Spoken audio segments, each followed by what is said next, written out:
So next problem ഈ same രീതിയിൽ തന്നെ ചെയ്യുന്ന മറ്റൊരു പ്രോബ്ലമാണ്.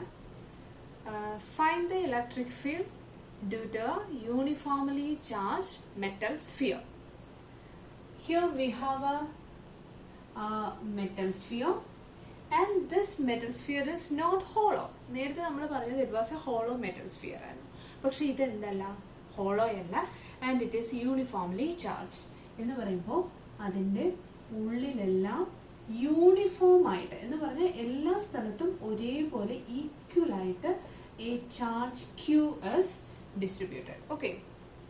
Now we have to find the electric field due to this metal sphere. നേരത്തെ പ്രോബ്ലം പറഞ്ഞതുപോലെ തന്നെ we have to find electric field outside the sphere, at the surface of the sphere and inside the sphere. Okay. So first to find out electric field outside the sphere, from the center we are considering a point at a distance smaller. Next, consider a Gaussian surface. Here we are considering a spherical Gaussian surface. Now consider a small elemental area ds. Next, draw the direction of electric field and area vector. Here electric field is in the outward direction, ds is normal to the area, so the angle between E and ds is theta is 0. കഴിഞ്ഞ തവണ ചെയ്ത അതേ problem അതേ step തന്നെയാണ്. Okay, now applying Gauss's law, integral E D S cos 0 is equal to charge enclosed. ഈ Gaussian സർഫസിന്റെ ഉള്ളിലാണ് നമ്മുടെ ഈ full charge. So it is Q by epsilon 0. Okay, now E into cos 0 is 1, so it will become 1. Now E is taken outside. What is integral ds? Total surface area of the Gaussian surface. It is the total surface area of the Gaussian surface, and here Gaussian surface is a sphere having radius smaller. Therefore, it is 4 pi r square is equal to Q by epsilon 0. So electric field outside is same equation, 1 by 4 pi epsilon 0 Q by r square. നേരത്തെ metal hollow shell അല്ലെങ്കിൽ hollow metal സ്ഫിയറിന്റെ അതേ equation തന്നെയാണ്, അതേ steps ആണ്, ഒരു മാറ്റവും. Okay, now അങ്ങനെയാണെങ്കിൽ what will be the electric field at the surface? At the surface, small r is equal to capital R, then the equation will become 1 by 4 pi epsilon 0 Q by capital R square. Okay, now we have to find out electric field inside the metal sphere. Okay, so to find out electric field inside the metal sphere, so we are considering a point, okay, a point P at a distance small r and considering a Gaussian surface. Okay, so this is a Gaussian surface sphere having a radius smaller. Now നമ്മൾ നേരത്തെ പറഞ്ഞ പോലെ point P യിലൂടെ ഒരു Gaussian surface എടുത്തു. Then considering a small elemental area, drawing the direction of E and ds. Here also theta is 0. Okay, now applying Gauss's law, integral E ds cos 0 is equal to Q by epsilon 0. Okay, now what is Q here? Q is the charge enclosed by the Gaussian surface. ഈ Gaussian സർഫസിന്റെ ഉള്ളിലുള്ള charge ആണ് ഈ Q എന്ന് പറയുന്നത്. And is it same as small Q? നമ്മൾ നേരത്തെ എഴുതിയ ക്യൂബിന്റെ same ആണോ? Actually this Q was the total charge of the metal sphere. ഈ മെറ്റൽ സ്ഫിയറിന്റെ ടോട്ടൽ ചാർജ് ആണ് Q. ഓക്കെ, പക്ഷേ ഈ പ്രോബ്ലത്തിൽ ഈ ഗോഷ്യൻ സർഫസിന്റെ ഉള്ളിൽ ഈ ടോട്ടൽ ചാർജ് ഉണ്ടോ? അല്ല, ഇത്രയും പോർഷനിലുള്ള ഒരു ചെറിയ എമൗണ്ട് ഓഫ് ചാർജ് മാത്രമേ എവിടെയുള്ളൂ, നമ്മുടെ ഈ ഗോഷ്യൻ സർഫസിന്റെ ഉള്ളിലുള്ളൂ. So we cannot write it as Q, we are writing it as Q dash. Okay, where Q dash is a small amount of charge enclosed by the Gaussian surface. ഇവിടെയാണ് കഴിഞ്ഞ പ്രോബ്ലവുമായിട്ട് നമുക്ക് വ്യത്യാസമുള്ളത്. ഓക്കെ, കഴിഞ്ഞ പ്രോബ്ലത്തിൽ since it was a metal sphere, the hollow shell, there was no charge inside the metal sphere. അപ്പോ Gaussian സർഫസിന്റെ ഉള്ളിലെ ചാർജ് എന്തായി പോയി? 0 ആയി പോയി. പക്ഷെ ഈ പ്രോബ്ലത്തിൽ അങ്ങനെയല്ല. ഈ പ്രോബ്ലത്തിൽ ഗോഷ്യൻ സർഫസിന്റെ ഉള്ളിൽ എന്തുണ്ട്? ചാർജ് ഉണ്ട്. പക്ഷെ ആ ചാർജ് ടോട്ടൽ ചാർജ് ആണോ? അല്ല, ടോട്ടൽ ചാർജിന്റെ ഒരു ചെറിയ പോർഷൻ മാത്രമേ ഗോഷ്യൻ സർഫസിന്റെ ഉള്ളിലുള്ളൂ. So I am taking it as Q dash. Okay, അങ്ങനെയാണെങ്കിൽ how can we find out Q dash?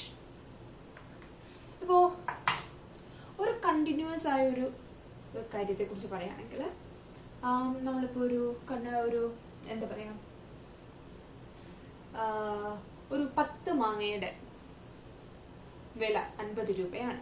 Okay, അങ്ങനെയാണെങ്കിൽ 2 മാങ്ങയ്ക്ക് എത്ര രൂപയായിരിക്കും? 10 മാങ്ങയ്ക്ക് 50 രൂപ. ഓക്കെ, അപ്പോ ഒരു മാങ്ങയ്ക്ക് 5 രൂപ. അങ്ങനെയാണെങ്കിൽ 2 മാങ്ങയ്ക്ക് എത്ര രൂപയായിരിക്കും? 2 into 5, 10 rupees ആയിരിക്കും. Clear? So here 4 by 3 pi capital R cube, the total volume of the spherical shellിലാണ് നമ്മുടെ ക്യൂ ചാർജ് ഇരിക്കുന്നത്. ഓക്കെ, അങ്ങനെയാണെങ്കിൽ ഒരു യൂണിറ്റ് വോളിയത്തിൽ how many charges will be there? So the charge Q is distributed throughout the metal sphere, and that metal sphere is having a volume 4 by 3 pi capital R cube, where capital R is the radius of the metal sphere. അത്രയും സ്ഥലത്താണ് നമ്മുടെ Q charge ഇരിക്കുന്നത്. Okay, അങ്ങനെയാണെങ്കിൽ ഒരു unit വോളിയത്തിൽ എത്ര charge ഉണ്ടാവും? How many charges will be there in 1 unit volume? Q by 4 by 3 pi capital R cube ആണല്ലോ. അങ്ങനെയാണെങ്കിൽ നമ്മുടെ ഈ ഗോഷ്യൻ സർഫസിന്റെ ഉള്ളിൽ, ഗോഷ്യൻ സർഫസിന്റെ വോളിയം എത്രയാ? Gaussian surface is a sphere having a radius small r. So the volume of the Gaussian surface is 4 by 3 pi small r cube. എത്ര charge ഉണ്ടാകും? That is, ഒരു യൂണിറ്റ് വോളിയത്തിൽ Q by 4 by 3 pi capital R cube. അങ്ങനെ എത്ര volume ഉണ്ട്? 4 by 3 pi small r cube. 4 by 3 pi, 4 by 3 pi cancel ചെയ്യുമ്പോൾ it is Q by capital R cube into small r cube. This will be the charge Q dash inside the Gaussian surface. Okay, അപ്പോൾ total 4 by 3 pi capital R cube, അതായത് metal സ്ഫിയറിന്റെ വോളിയത്തിൽ Q ചാർജ് ഉണ്ട്. അങ്ങനെയാണെങ്കിൽ ഒരു ചെറിയ വോളിയമായ 4 by 3 pi small R cube, അതായത് ഗോഷ്യൻ സർഫസിന്റെ ഉള്ളിൽ വോളിയത്തിൽ എത്ര ചാർജ് ഉണ്ടാകും? ഒരു യൂണിറ്റ് വോളിയത്തിൽ Q by 4 by 3 pi capital R cube into ഇപ്പോഴുള്ള വോളിയം, ഗോഷ്യൻ സർഫസിന്റെ volume, that is 4 by 3 pi small r cube. Cancel ചെയ്യുമ്പോൾ Q dash is Q by capital R cube into small r cube. Okay, so here integral E ds Q dash can be substituted as Q into small r cube divided by capital R cube into epsilon 0. Okay, now that is E into integral ds is S. What is S? Area of the Gaussian surface. Gaussian surface in the area.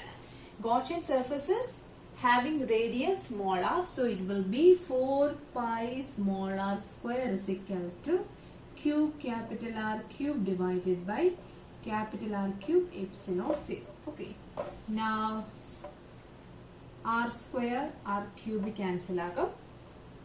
E will be Q small r divided by 4 pi epsilon 0 capital R cube.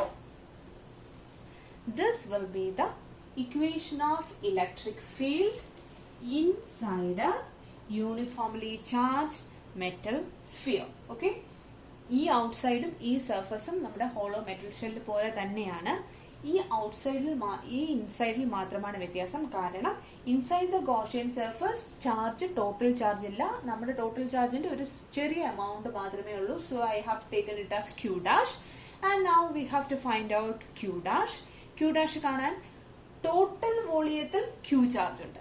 അങ്ങനെയാണെങ്കിൽ ഈ ചെറിയ വോളിയത്തിൽ എത്ര charge ഉണ്ടാവും? Okay, so total volume is 4/3 pi. Capital R ക്യൂബിൽ Q charge ഉണ്ട്. So ഒരു unit വോളിയത്തിൽ Q by 4/3 pi capital R cube ആയിരിക്കും. അങ്ങനെയാണെങ്കിൽ Gaussian surface that is 4/3 pi small R cube വോളിയത്തിൽ എത്ര കാണും? അതുകൊണ്ട് മൾട്ടിപ്ലൈ ചെയ്യുക. So we will get the relation Q dash is equal to Q by capital R cube into small R cube.